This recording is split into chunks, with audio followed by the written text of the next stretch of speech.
మరణాత మరణాత ప్రభునందు ప్రియ దేవుని బిడ్డలారా, తండ్రిగా దేవదాసయ్య గారు ఆయన బాప్తీసం గురించి వివరిస్తూ ఒక మాట చెప్పారు. ఏ మాట అంటే, పాదిరి గారికి నీళ్లు బాప్తీసం ఇచ్చుటకు ఆటంకం ఉన్నది కానీ, ఏంటండి, పాదిరి గారికి నీళ్ల బాప్తీసం ఇచ్చుటకు ఆటంకం ఉన్నది కానీ ప్రభువునకు పరిశుద్ధాత్మ బాప్తీసం ఇవ్వడానికి ఆటంకం లేదంట. దేవుని స్తోత్రం కలుగును గాక.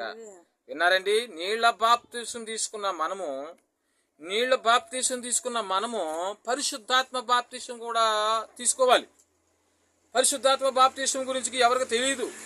తెలిసిన దేని బిడ్డలారా తీసుకోలేరు, పట్టించుకోరు.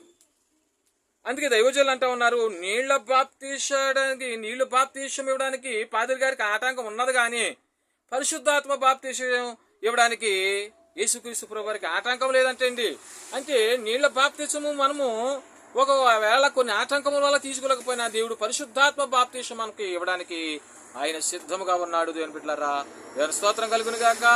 మనందరము కూడా నీళ్ల బాప్తీసం ఎలాగైతే తీసుకున్నామో, యేసుక్రీస్తు ప్రభు నీళ్ల బాప్తీసం తీసుకుని ఒడ్డుకు వచ్చిన తర్వాత పరిశుద్ధాత్మ బాప్తీసం పుచ్చుకున్నట్లుగా, పరిశుద్ధాత్మ బాప్తీసం తీసుకున్నట్లుగా పరిశుద్ధాత్మ తండ్రి గారు తెలియజేస్తా ఉన్నారు. కాబట్టి దేవుని బిడ్డలారా, మనము కూడా పరిశుద్ధాత్మ బాప్తీసమును తీసుకోవాలి.